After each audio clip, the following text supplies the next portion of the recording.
एक तो करेला दूजे नीम चढ़ा। ये कहावत मध्य प्रदेश के सरकारी विभागों में चल रही ट्रांसफर प्रोसेस पर बखूबी चरितार्थ होती है। प्रदेश के विभागों में जब से ट्रांसफर प्रोसेस शुरू हुई है तभी से जबरदस्त चिकचिक मची हुई है। हर विभाग में आए दिन कोई ना कोई बड़ी समस्या खड़ी हो रही है।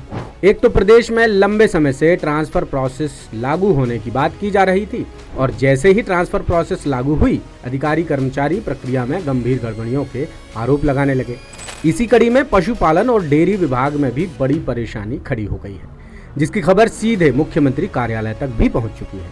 हालिया विभागीय प्रशासनिक तबादलों के विरोध में पूरे प्रदेश के वेटरनरी असिस्टेंट सर्जन और असिस्टेंट वेटरनरी फील्ड ऑफिसर्स ने मंगलवार को सीएम ऑफिस पहुंचकर ट्रांसफर ऑर्डर निरस्त करने की मांग की।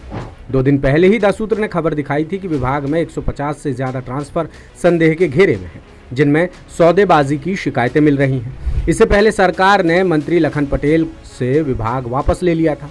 द सूत्र की खबर के बाद सभी ट्रांसफर रोककर जांच शुरू कराई गई थी और अब अधिकारी कर्मचारी मुख्यमंत्री से आदेश रद्द करने की मांग कर रहे हैं, जिससे विभाग में बड़ा बवाल मचने लगा है। अधिकारी कर्मचारियों ने मुख्यमंत्री के अपर मुख्य सचिव और पशुपालन विभाग के सचिव को ज्ञापन सौंपकर मामले की उच्च स्तरीय जांच कराने की मांग भी की है। ज्ञापन में खास तौर पर सार्थक ऐप के आधार पर किए गए तबादलों को भी औचित्यहीन बताया गया है। अधिकारी कर्मचारियों का आरोप है कि विभाग ने 15, 16 जून और 18 जून को जारी ट्रांसफर ऑर्डर्स में नियमों का पालन नहीं किया है।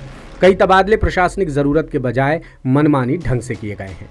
ज्ञापन में कुछ और भी आरोप लगाए गए हैं, जैसे स्थानांतरण नीति के विभिन्न प्रावधानों का उल्लंघन किया गया है।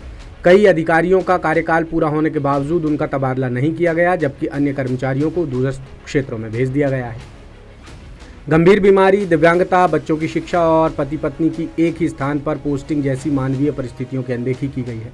समान परिस्थितियों वाले अधिकारियों के साथ अलग अलग व्यवहार कर समानता के सिद्धांत का उल्लंघन किया जा रहा है। स्थानांतरण प्रक्रिया में पारदर्शिता का अभाव रहा और चयन के मापदंड सार्वजनिक नहीं किए गए।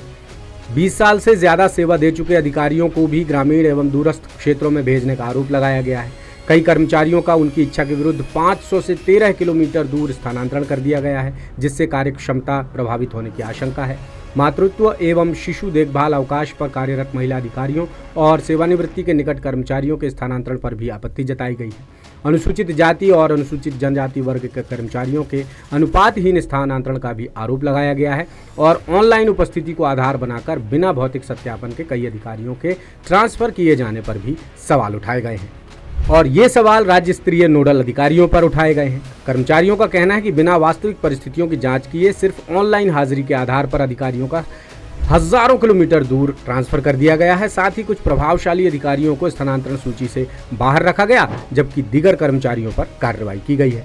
अधिकारी कर्मचारियों ने सीधे मुख्यमंत्री से भी कुछ मांगे की हैं, जैसे विवादित स्थानांतरण आदेश तत्काल प्रभाव से निरस्त किए जाएं, पूरे मामले की निष्पक्ष एवं उच्च स्तरीय जांच कराई जाए, स्थानांतरण नीति के विरुद्ध हुए आदेशों की समीक्षा कर दोषी अधिकारियों की जवाबदेही तय की जाए और कर्मचारियों की मानवीय और पारिवारिक परिस्थितियों को ध्यान में रखकर नई स्थानांतरण प्रक्रिया अपनाई जाए। अब देखना यह होगा कि अधिकारी कर्मचारियों की मांग पर सरकार क्या रुख अपनाती है और सरकार अगर कोई सकारात्मक कदम नहीं उठाती तो अधिकारी कर्मचारी क्या कदम उठाते हैं, ये भी देखने वाली बात होगी। लेटेस्ट,